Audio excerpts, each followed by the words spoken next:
Soy el doctor Carlos Martínez Barroso. Voy a platicar un poquito acerca de la oclusión orgánica. Eh, la gente que necesita rehabilitar, reconstruir a sus pacientes, necesita la comprensión de lo que es la oclusión orgánica. Vamos a ver en qué consiste esta oclusión orgánica. La oclusión orgánica necesita una estabilidad articular, una estabilidad de dientes posteriores y una estabilidad de dientes anteriores. Si logramos armonizar estas tres situaciones, vamos a encontrar lo que es una oclusión orgánica.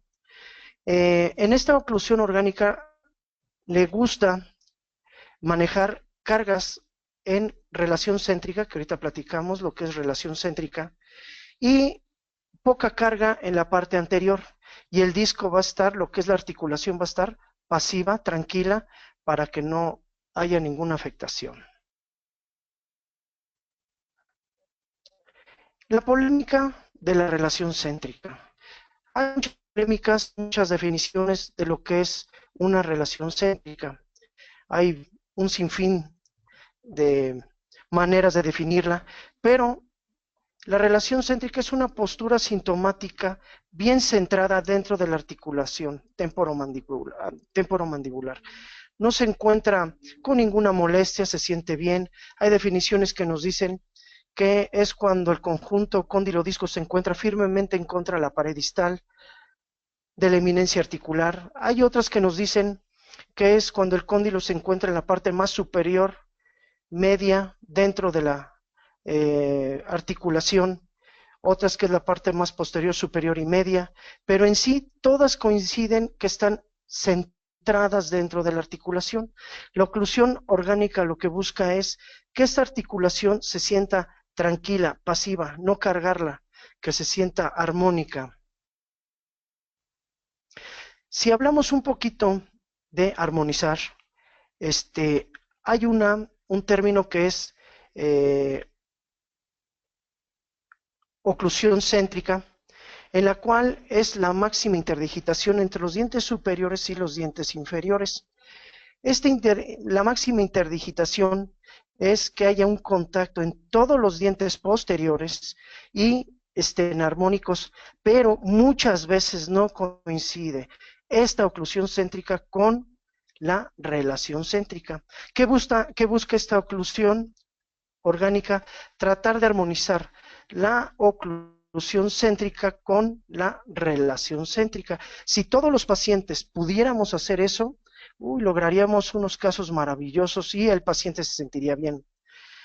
Siempre que tratemos de diagnosticar cualquier paciente, tratar de encontrar la céntrica verdadera del paciente. Hay que tratar de buscar la céntrica para poder partir de un punto y lograr determinar nuestro diagnóstico y plan de tratamiento. Eso está muy ligado para la gente que está con la ortodoncia y las reconstrucciones en cuanto a prótesis, implantes y esas situaciones. Ahora, si yo logro armonizar esta relación céntrica con la oclusión céntrica, voy a armonizar esto y el paciente se va a sentir súper bien. Va a haber menos problemas en la zona de la articulación temporomandibular y esto me va a servir muchísimo para poder reconstruir y rehabilitar a mi paciente. Esta oclusión orgánica, logrando esta pequeña fórmula, relación céntrica más oclusión céntrica, estamos obteniendo una oclusión orgánica maravillosa. Otro nombre que le pueden encontrar a la oclusión orgánica es oclusión de protección mutua o mutuamente protegida. ¿Por qué? Porque se protegen los dientes entre ellos. Ahorita estamos viendo que en una relación céntrica con oclusión céntrica están trabajando los dientes posteriores y los dientes anteriores están pasivos. Entonces por eso se le llega a nombrar ese tipo de sobrenombres también a esta oclusión orgánica. Platicando un poquito sobre el plano de oclusión. Mucha gente confunde el plano de oclusión con la curva de Spee. El plano de oclusión como su nombre lo está diciendo, es una línea recta que va de la cúspide del canino inferior a la última cúspide del último molar, normalmente son segundos molares. Esta línea debe de ir recto, toque lo que toque. Siempre que nosotros nos dediquemos a rehabilitar, tenemos que encontrar y ubicar bien nuestros planos de oclusión. Si no, nuestras reconstrucciones van a estar perdidas si no encontramos este plano de oclusión. Este plano de oclusión también nos va a determinar si está muy cerca de la base del cráneo o del plano eje orbitario, la altura de cúspide. Si está muy cerca de este plano de oclusión del plano eje orbitario, pues las cúspides pudieran ser bajas. Si se aleja más del plano eje orbitario de la base del cráneo, las cúspides pueden ser altas o bajas. Entonces, este plano de oclusión sí es muy importante para determinar alturas de cúspides. Este plano de oclusión obviamente se refleja en la parte de arriba. En la parte superior vamos a encontrar que del canino premolar, muchas veces ya los molares ya no tocan porque vamos a entrar con otro término que es una curva, que vamos a ver más adelante. Pero el plano de oclusión es, vuelvo a repetir, una línea recta que va de los caninos inferiores a las últimas cúspides distales de los últimos molares inferiores, toque lo que toque. Y esto se va a reflejar automáticamente en la arcada superior. Entonces ya estamos determinando lo que es un plano de oclusión. Nuestra curva de Spee. La curva de Spee se define como también del canino a la última cúspide de nuestro último molar, pero llevando el contorno vestibular de todas las piezas posteriores. Entonces mantiene una curva. Y aquí es donde podemos ver si la curva está muy acentuada o curvas invertidas de Spee. Entonces, esto también nos va a determinar alturas de cúspides, inclinaciones de las vertientes, y esta curva de Spee siempre se debe de respetar. En el área de prótesis se ha dejado y se llega a manejar casi eliminar curva de Spee, al igual en el área de ortodoncia, para poder manejar cúspides bajas y que no hayan tantas interferencias oclusales. La recomendación es que si hay curvas de Spee acentuadas, pues respetar estas curvas de Spee y tratar de rehabilitar a nuestros pacientes con curvas de Spee adecuadas a nuestros pacientes para que no tengan recidivas tanto a nivel protésico como a nivel ortodóntico. Entonces, esa es nuestra curva de Spee. Esta curva de Spee también se va a marcar en la arcada superior, donde pues en el área de prostodoncia total fueron de las primeras áreas donde encontraron este tipo de curva, que en prostodoncia se le llama curva de compensación, y es nuestra curva donde van a respetar estos molares, los molares en las cúspides mesiales de los molares llegan a tocar a veces el plano de oclusión y las distales ya no tocan el plano de oclusión, en la cual empieza a elaborarse esta curva de Spee. En el área de implantología es importante empezar a tener este tipo de conocimientos porque a la hora de rehabilitar nuestros pacientes en el área de no tratamos estas bases de oclusión, el implante puede fracasar. Entonces es importante que todos los rehabilitadores en dientes naturales y sobre implantes tengan en cuenta estos planos de oclusión y curvas de Spee para que a la hora de que rehabiliten no tengan problemas con sus implantes o con sus dientes naturales. La curva de Wilson, la curva transversa, la curva de Wilson es una curva donde va de cúspides vestibulares en la arcada inferior, cúspides vestibulares inferiores a cúspides linguales, pasan linguales vestibulares, se hace una curva aquí. Estos son los torques que van a tener ya los dientes inferiores y se van a reflejar en la parte de arriba. Esto les interesa mucho también a la gente que está colocando implantes actualmente, que el implante no entre tan recto sobre la cresta ósea, sino que lleve cierta inclinación también para respetar estas curvas de Wilson. En el caso de los ortodoncistas también ya están los brackets, todos los brackets ya son torqueados, en la cual ese torque que se está manejando está basado en este tipo de curvas para poderle dar ese torque y ese feeling a los dientes a la hora a esos brackets a la hora de colocar, y el ortodoncista a la hora de rehabilitar respete este tipo de curvas. Esta es la curva de Wilson.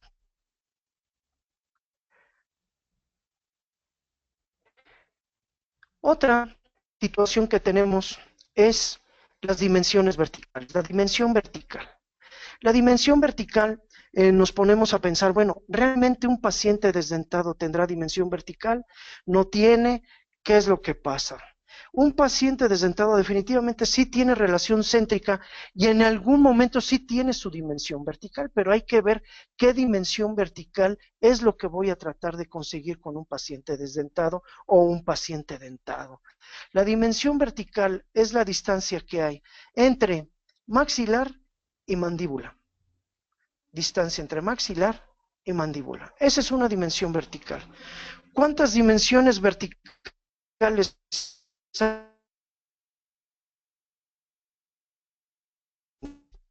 Muchas dimensiones verticales, en las cuales la que me va a interesar más para si voy a reconstruir sería la dimensión vertical en oclusión y la dimensión vertical en reposo.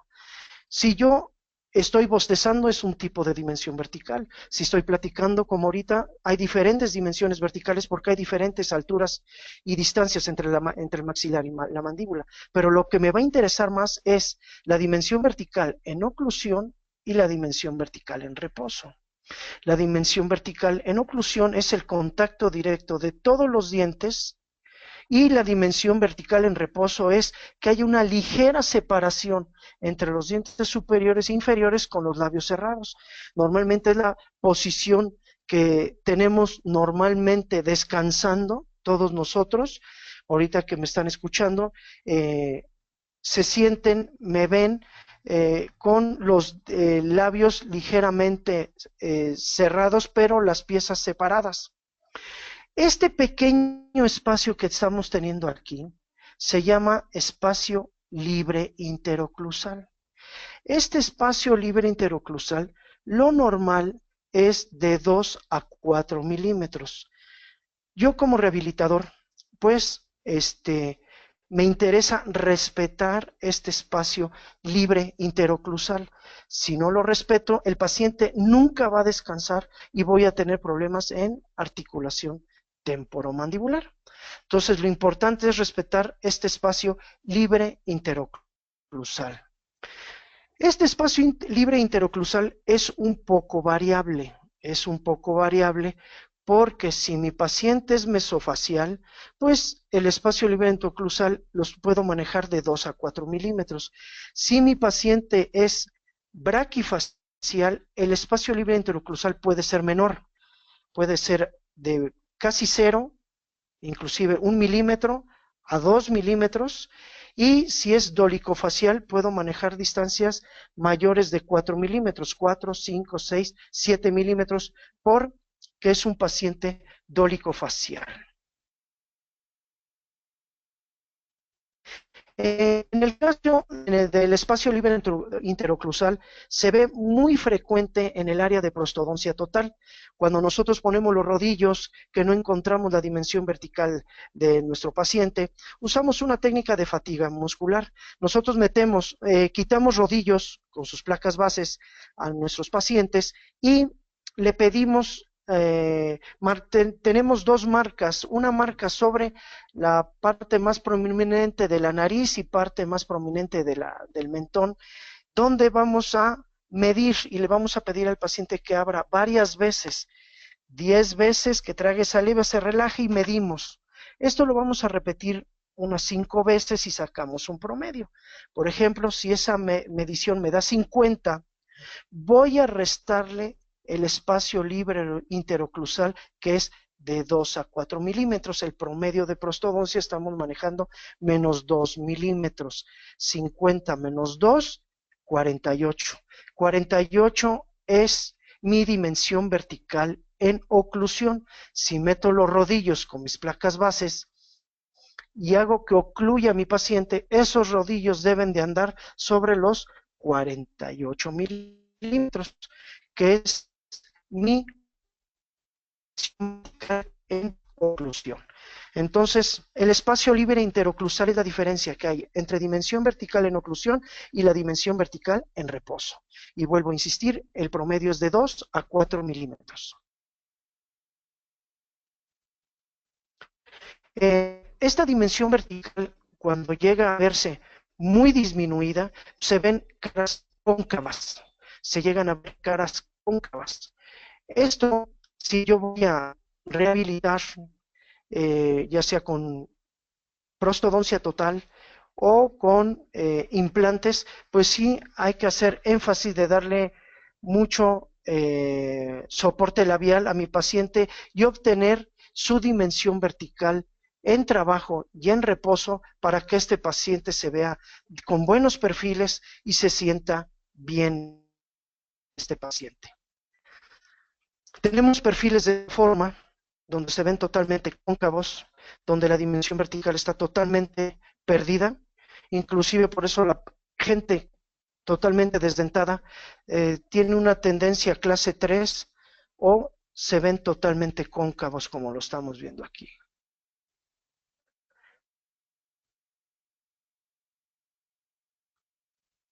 Una dimensión vertical óptima, decente, es ver casi un perfil recto, soporte labial, un buen soporte labial que se ve agradable. Si es una persona ya adulta, pues se va a ver más joven, sus tejidos se van a ver mejor, esta persona se va a sentir mucho más estética y esto estamos viendo una dimensión vertical óptima.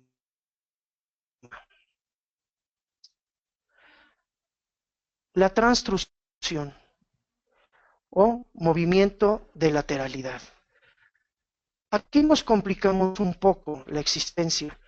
Para poder entender estos movimientos, necesitamos entender que nuestros cóndilos se mueven en 5 ejes.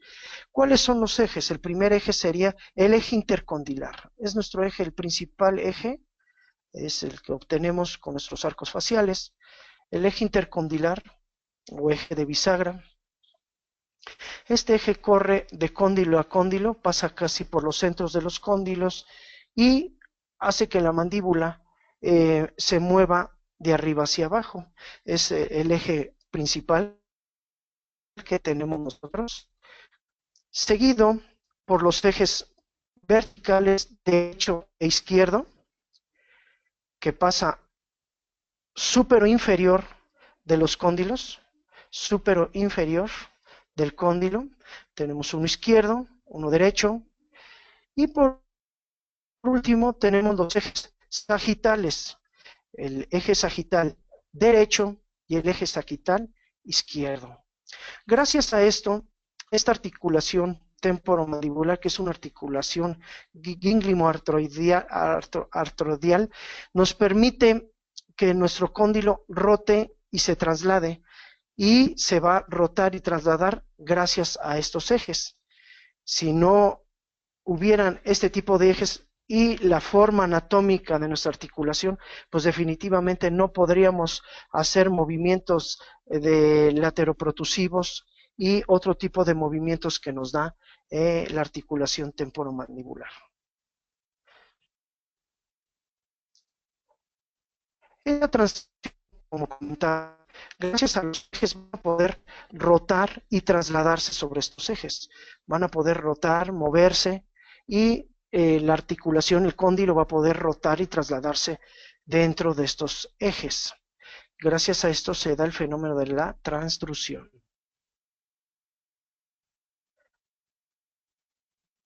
Este es el eje sagital, donde nos permite también dar diferentes movimientos mandibulares a cada paciente.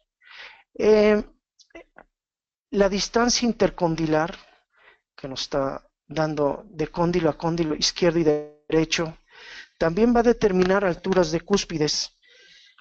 Nos va a dar altura de cúspides y también trayectorias de surcos de balance y trabajo en planos horizontales.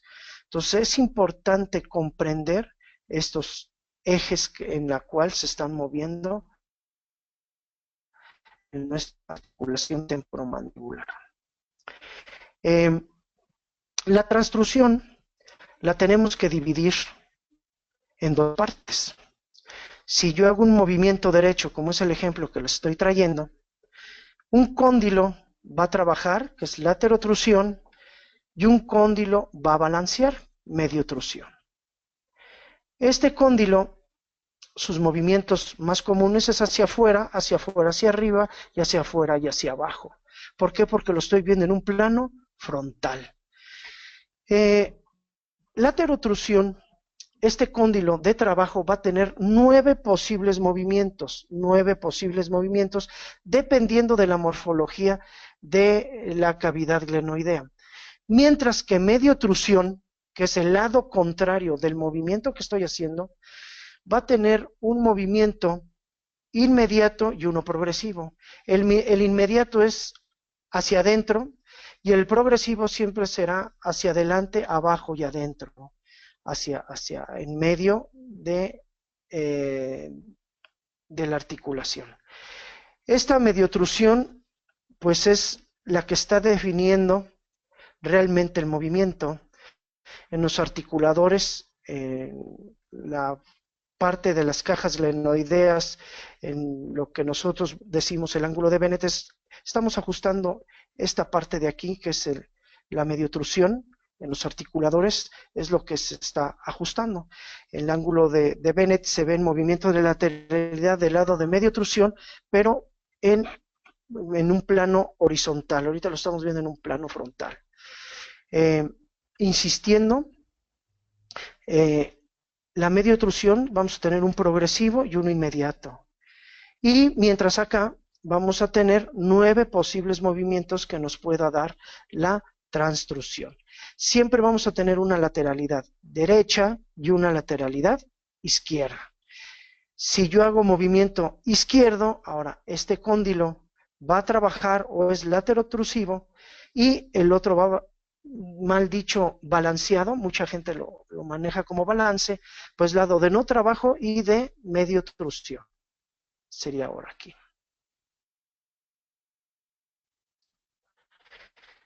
Esto que estamos viendo, lo estamos viendo en un plano sagital y son los 9 posibles movimientos que pudiera tener el cóndilo de trabajo.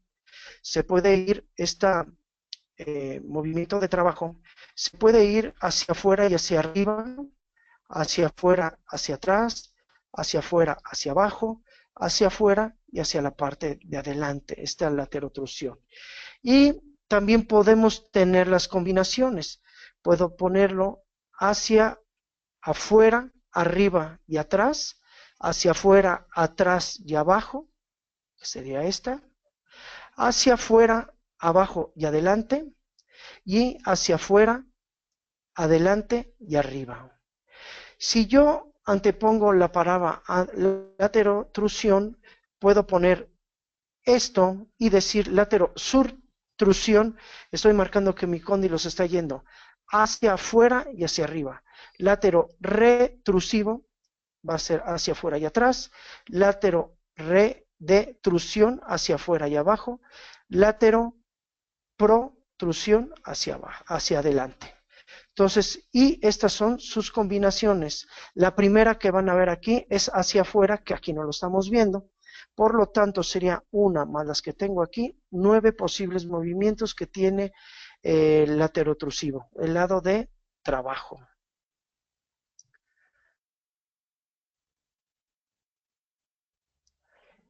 El patrón oclusal, las caras oclusales van a estar basadas en reglas verticales y horizontales. Las reglas verticales son las alturas de cúspides, fosas, y las reglas horizontales son las trayectorias de surcos, que vamos a ver de qué se van a tratar.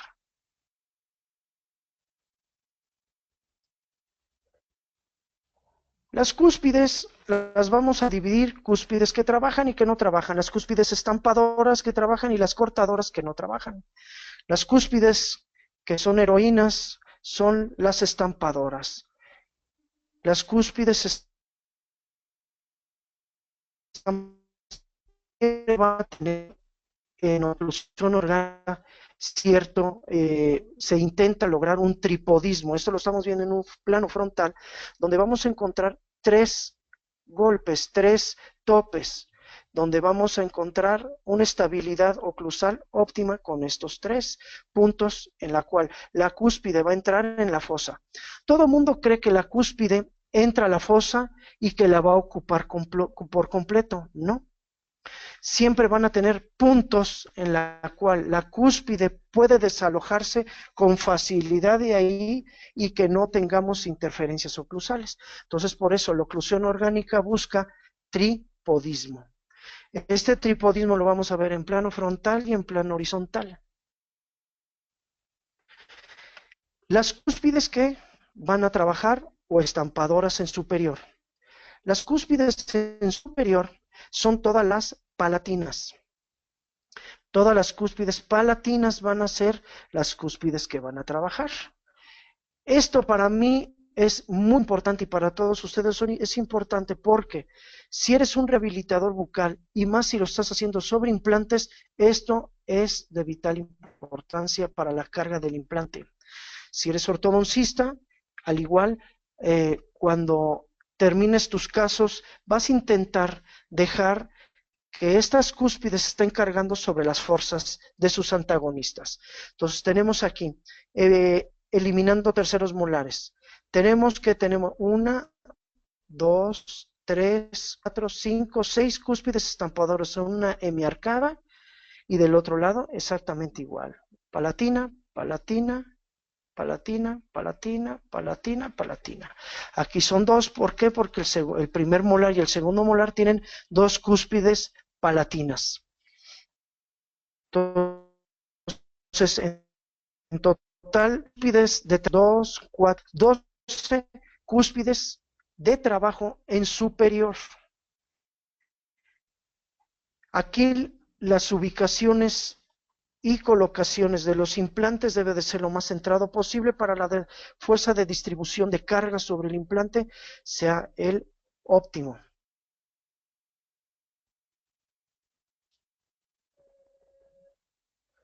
¿Qué fosas van a trabajar ahora arriba? En superior, las fosas que van a trabajar son mesiales. Todas las fosas mesiales van a trabajar. Como estamos viendo aquí, fosa mesial, fosa mesial, fosa mesial. Como todo en la vida, hay cambios. En molares van a trabajar las medias,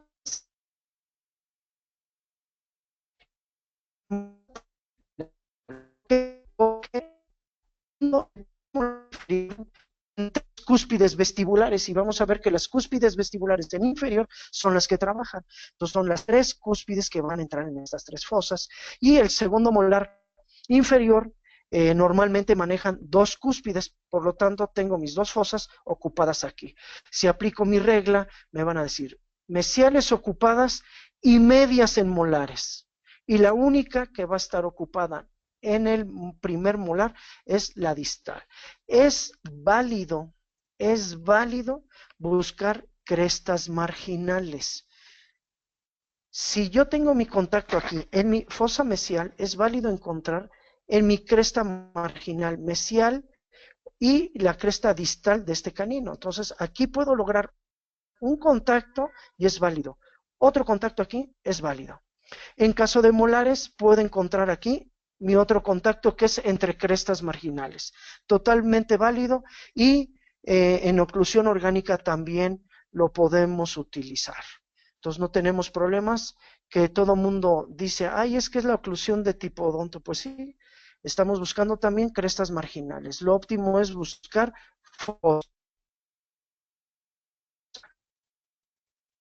trabajo. En inferior, las cúspides que van a trabajar son todas las vestibulares. Y como bien he comentado, ya hace rato, todas las vestibulares vamos a tener en el primer molar una, en el segundo molar otra, pero en el primer molar inferior sería una, dos, tres. Por eso las fosas del primer molar superior están ocupadas por tres cúspides, que son estas. Y mi segundo molar normalmente son dos cúspides. En el caso de que haya una tercera y esté bien marcada y bien delimitada, sí cabe la posibilidad de que haya tres fosas ocupadas también en superior. Pero en la mayoría de los casos, nada más tenemos dos. Por lo tanto, entonces tenemos 2 y 3, 5 y 2, 7 y 7, 14 cúspides de trabajo tenemos en inferior en la cual estamos trabajando. Vuelvo a insistir, en el caso de los ortodoncistas, protecistas y los protecistas que están rehabilitando sobre implantes, es importante que ubiquen bien dónde van a colocar este implante y dónde van a rehabilitar bien a sus pacientes.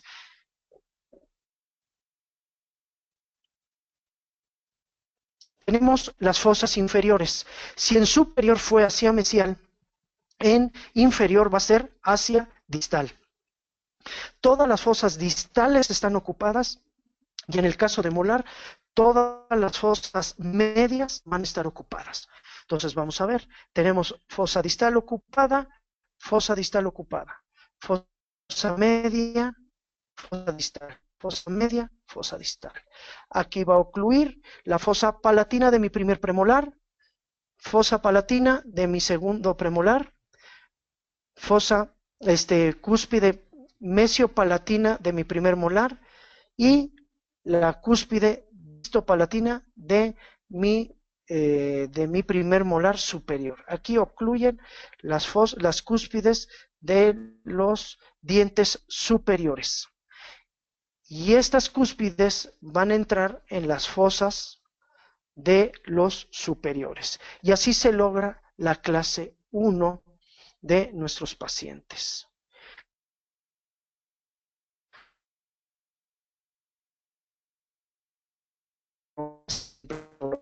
Los implantes son muy importantes, dando que los implantes tangente son el implante en ese tipo de fuerza, el implante le va a beneficiar. Los surcos, los cuales se van a mover las cúspides y haya liberación de los movimientos y que no hayan interferencias oclusales. Les voy a pasar un tip.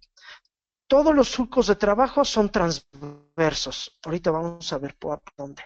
Todos los surcos de balance o de no trabajo son oblicuos. En superior, todos los surcos de trabajo son transversos hacia vestibular. Todos son transversos hacia el vestíbulo. Todos van a ser transversos hacia vestibular. Aquí tenemos nuestra fosa media.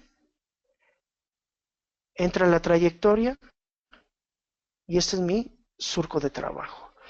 Si estuviera ocupada esta, el surco de trabajo.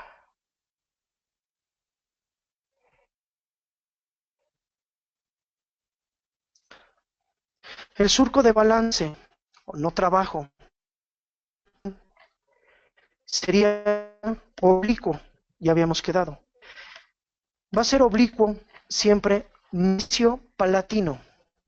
Mesio-palatino. Va a ser mesio-palatino y este surco me va a liberar mi cúspide por este surco y lo va a liberar. Este surco me va a permitir la liberación de la cúspide en el lado de no trabajo. Entonces, tengo mi surco de trabajo, mi surco de balance. Vamos a ver ahorita el surco de escape de protusiva. Todos los surcos de protusiva son rectos y van normalmente en superior hacia mesial, de la fosa hacia mesial, de la fosa hacia mesial. Lo voy a hacer de la fosa hacia mesial. Y me queda el surco de protusiva. Entonces aquí ya tengo todo lo que son las trayectorias de mi surco de trabajo, balance y protusiva. Esto sería en lo que es en la arcada superior. En la arcada inferior, me dijeron a mí que los surcos de trabajo son transversos. Si arriba fue a vestibular, abajo va a ser lo contrario, va a ser hacia lingual. El surco de trayectoria va a ser hacia lingual, que va a ser este, va a ser el surco donde va a poder viajar la cúspide del antagonista. Y el surco de balance, me habían comentado y me habían dicho que va a ser oblicuo. Ahora va a ser disto vestibular porque en superior fue mesiopalatino, abajo va a ser al contrario, va a ser disto vestibular. Esta es la trayectoria de este surco de balance. Estos surcos de balance me van a permitir el escape de mi cúspide desde el antagonista de este molar, que sería un primer molar, y va a tener su libertad. Se va a sentir bien y no va a tener interferencias oclusales. Surco de protusiva, si en superior fue hacia mesial, en inferior va a ser hacia distal. Va a ser hacia distal. Y nos queda sensacional este tipo de escape de la cúspide hacia protusiva.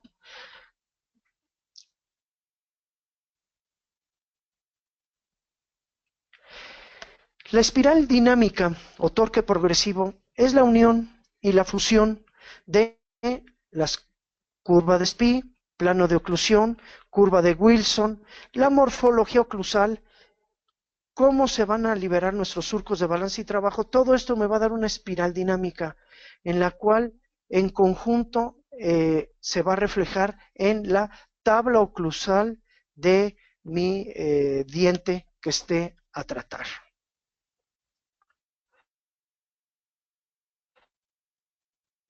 Que en relación los contactos de los dientes posteriores van a ser directamente entre los dientes posteriores inferiores sobre los superiores y adelante iba a descansar, en la parte anterior iba a descansar. La guía anterior va a consistir que si yo hago un movimiento protusivo, ahora van a cargar los dientes anteriores y los dientes posteriores van a descansar. Esto está dado gracias a la sobremordida vertical y a la sobremordida horizontal que vayamos a tener. Cada paciente lo va a determinar.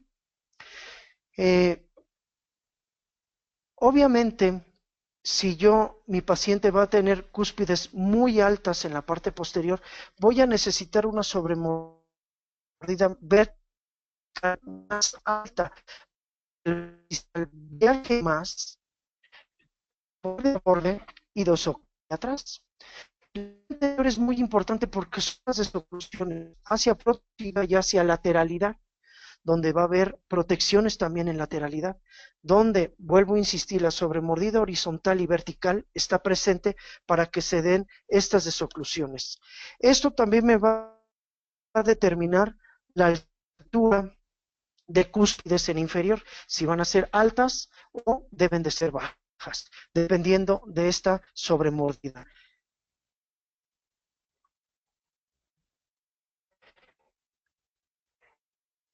Si yo hago que este viaje a través de la cara, va a haber un que es lo que vamos a hacer.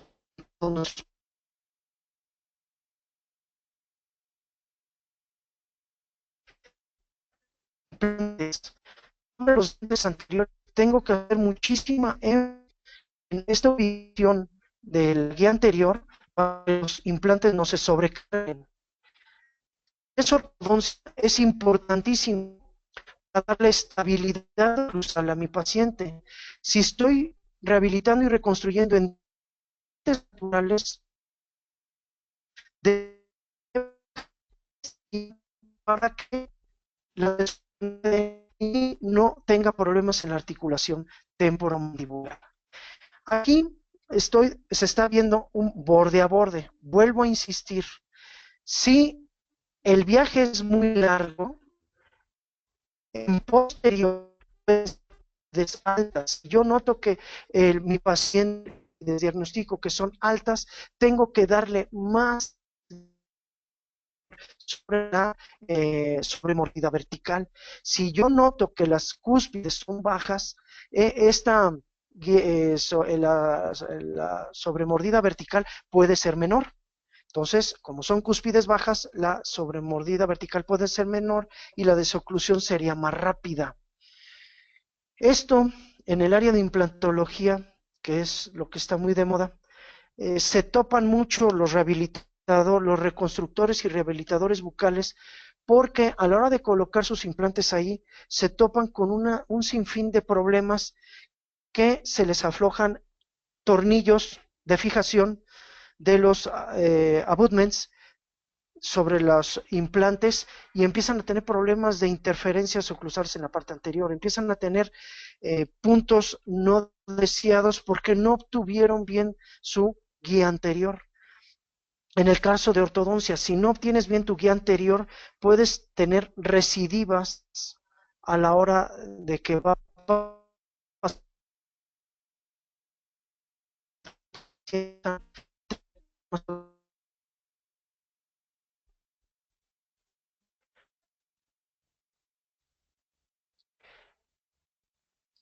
Esta protusión,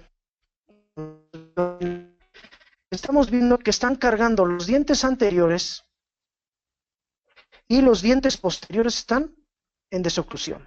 Entonces, están trabajando los anteriores y están descansando los posteriores, que es lo que está buscando la oclusión orgánica. ¿Qué diferencia hay entre una guía incisiva y una guía anterior? La guía incisiva nada más están trabajando los dientes anteriores y guía anterior están trabajando también los premolares. Entonces están todos los dientes anteriores, por eso se le determina también como una guía anterior.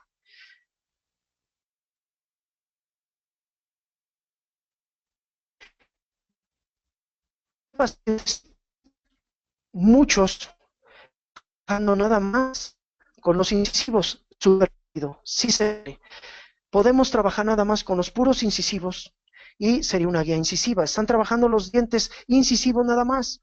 Entonces vamos a tener la desoclusión, vamos a tener desoclusión y contacto en la parte anterior. Tenemos los contactos con los incisivos y desoclusión posterior.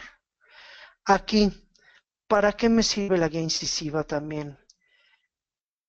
Si vuelvo a lo de los implantes, si yo tengo implantes en laterales y en caninos, puedo desocluir con los incisivos y estoy descansando laterales y caninos donde tengo mis implantes. Entonces, este tipo de desoclusiones en el área de implantología nos pueden resolver el caso si hay algún tipo de implante en la zona de laterales o caninos.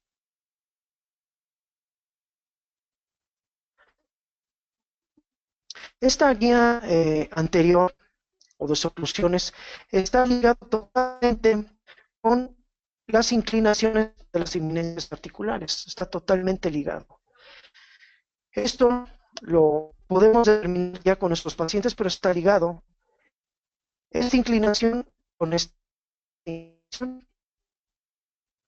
Cuando los articuladores este tipo de inclinaciones, ligar este con este. Hay unas reglas que se llegan a manejar, que si aquí me está dando una inclinación de 30 grados, sumo más 5, aquí me debe de haber una inclinación de 35 sobre el incisivo. y esto me va a beneficiar y me va a ayudar mucho para encontrar buenas guías anteriores o incisivas.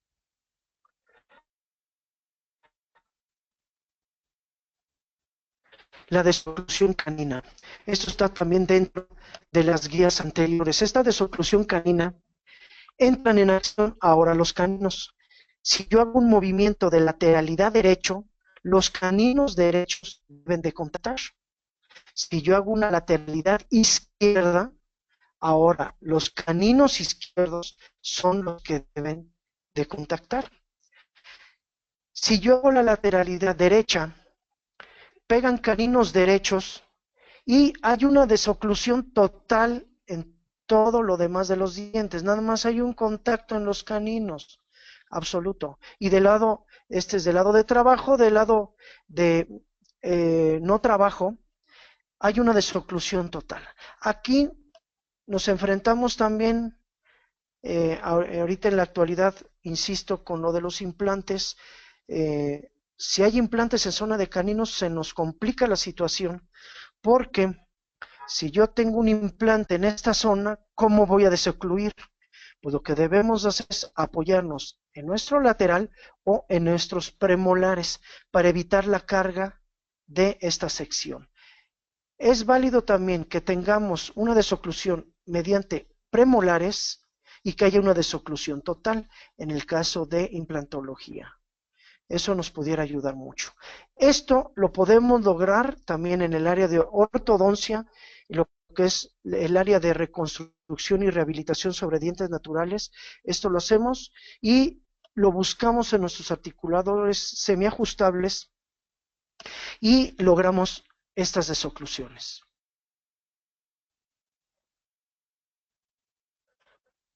Siempre en los articuladores semiajustables, y no nomás en ellos, en todos los articuladores semiajustables y totalmente ajustables, hay que determinar cómo demonios vamos a localizar el lado que está trabajando y el lado que no está trabajando.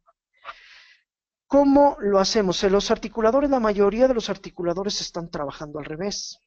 En el caso del articulador arcón, como estamos viendo en esta sección, hay que determinar y mover los articuladores en tal forma que si se aproxima el movimiento hacia uno de los caninos, es el lado donde se está haciendo el movimiento. Si se aproximan a caninos derechos, estoy haciendo una lateralidad derecha.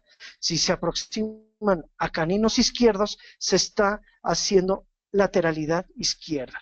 En este caso estamos viendo una relación céntrica con oclusión céntrica, donde pueden ustedes diagnosticar o terminar sus casos dependiendo de lo que esté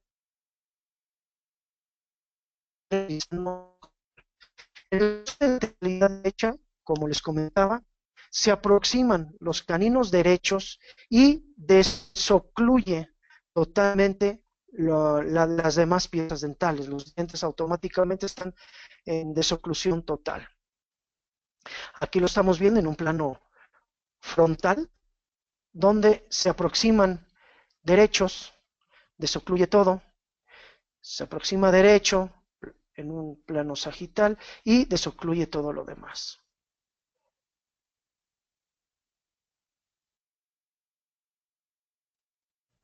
Todo esto comento porque siempre no le damos protecciones a nuestras rehabilitaciones, en este caso caninas, pues tarde o temprano nuestras rehabilitaciones van a fracasar. Entonces sí es importante que a cada paciente le den el tipo de protección canina o en zona de caninos para que se dé este fenómeno. Entonces tenemos ahora caninos izquierdos, desocluye y desocluye. Entonces aquí estamos teniendo ya en nuestro paciente una buena guía anterior con sus protecciones o sus protecciones caninas en buenas condiciones. Sintetizando nuestras guías anteriores con sus protecciones caninas, pues Estas trayectorias de dientes van a correr a través de unas líneas. Vamos a encontrar en rojo nuestras protusivas y en azul la zona de la desoclusión del canino. Volvemos a meditar la situación. Caso de ortodoncia y rehabilitación sobre dientes naturales, esto lo podemos hacer y no tenemos problemas.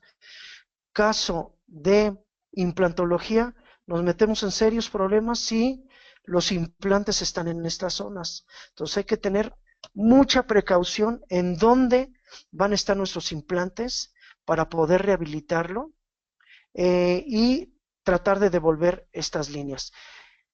Existen también soluciones para implantes donde si yo tengo un implante en este central, puedo cargar más los dientes de junto y que sea pasiva la trayectoria sobre el lado del implante para que en un futuro no me vaya a fracasar.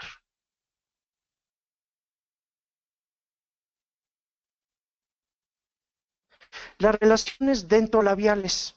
Estas relaciones dentolabiales se ven mucho en el área de prostodoncia total, lo llegan a ver también mucho en el área de ortopedia dental, se ve mucho en ortopedia, y las relaciones dentolabiales están basadas en presión que hay de labio y lengua. La lengua, la tendencia es que haya cierta presión hacia afuera y el labio cierta presión hacia adentro. Y vamos a encontrar algo aquí llamado zona neutra, que estamos viéndolo aquí.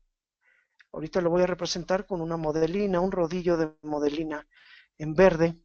Y en este modelo, si quito este rodillo de modelina, tengo un hueco aquí, una zona. Esta es la zona neutra, donde yo puedo articular dientes de prostodoncia total y el paciente se va a sentir perfectamente bien, no le van a estorbar nada ni nada. Estas relaciones dentolabiales están muy ligadas con ortopedia, ortodoncia, para que no haya maloclusiones. Entonces, es importante que nuestro paciente esté tranquilo con esta musculatura de labios y de lengua. Esto se vio ya tiempo atrás en prostodoncia total para la localización de la zona neutra.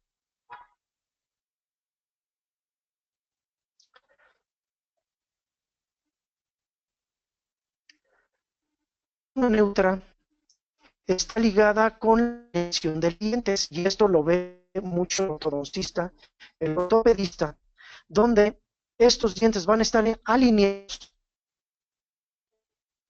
dentro de esa zona, que es la zona neutra. Dentro de esa zona van a poder sus dientes de ortodoncia. Vamos a tratar de localizar esta zona. Como lo localizamos, automáticamente el paciente va a poder hablar bien, se va a ver bien de los carrillos, se va a ver armónico, se va a sentir bien. Si hay presión del labio o carrillo hacia adentro, empiezo otra vez con problemas de molares en la parte anterior. Si el paciente se chupa el labio, va a meter a los incisivos hacia el lingual, voy a tener problemas de maloclusión. Entonces es importante que a nuestro paciente vea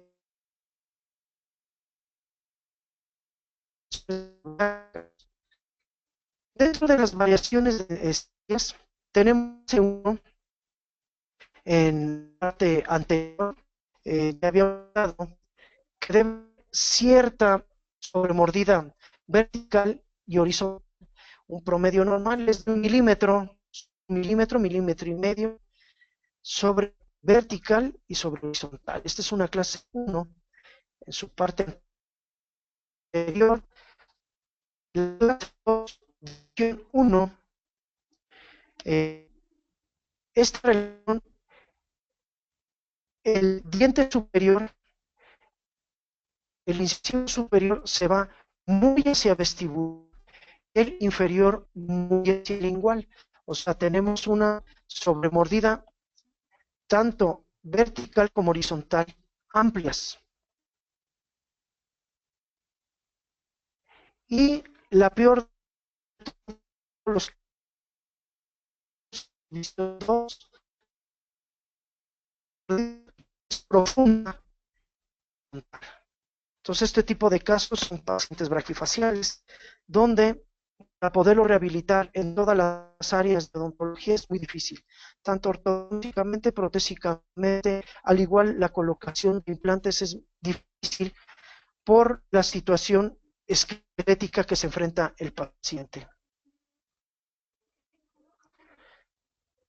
La clase 3, pues aquí la clase 3 la pudiéramos determinar también en la parte anterior, desde un borde a borde hasta que se cruce totalmente el incisivo inferior, que se vaya muy hacia el vestíbulo, el incisivo inferior, y el superior queda por detrás del inferior. Entonces queda totalmente cruzada la mordida, o que quede borde a borde. Tenemos el borde a borde o que quede totalmente cruzado. Esta es una clase 3. Muchísimos en su clasificación, lo que les acabo de dar, en la cual toda la oclusión orgánica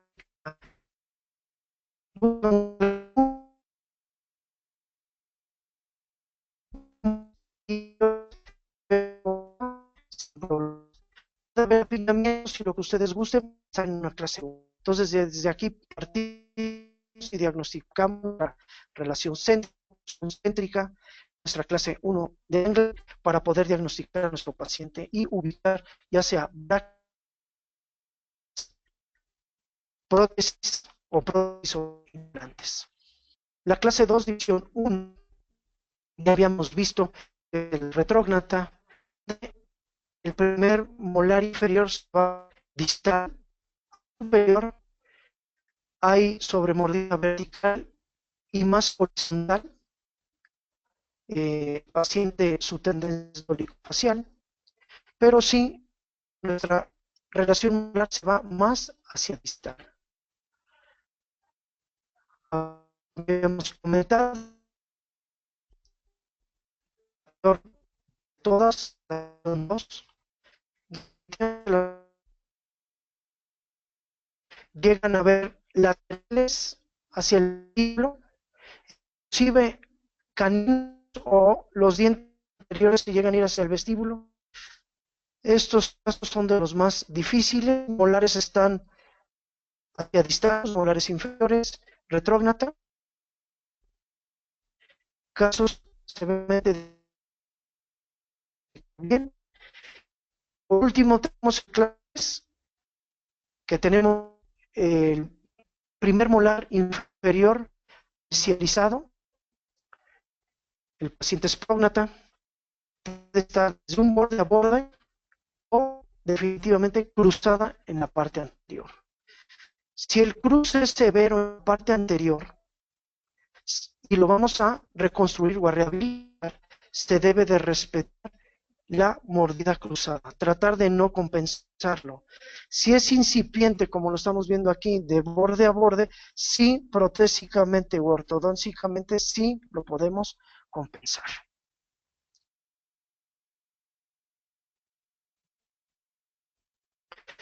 En todos nuestros casos, nos montemos en articulador semiajustables para poder diagnosticar, hacer un planteamiento y lo poquito que vimos ahora de la oclusión orgánica, tratar de llevarlo a cabo y van a tener un éxito maravilloso, van a poder tener varias soluciones en todo esto y ahorita escucharon que hice mucho énfasis en lo de la implantología porque está ahorita muy de moda. Desgraciadamente, muchos de los fracasos, tanto de prótesis, ortodoncia y de implantes, es la falta de oclusión. Con esto les doy las gracias y cualquier duda estamos a sus órdenes. Gracias.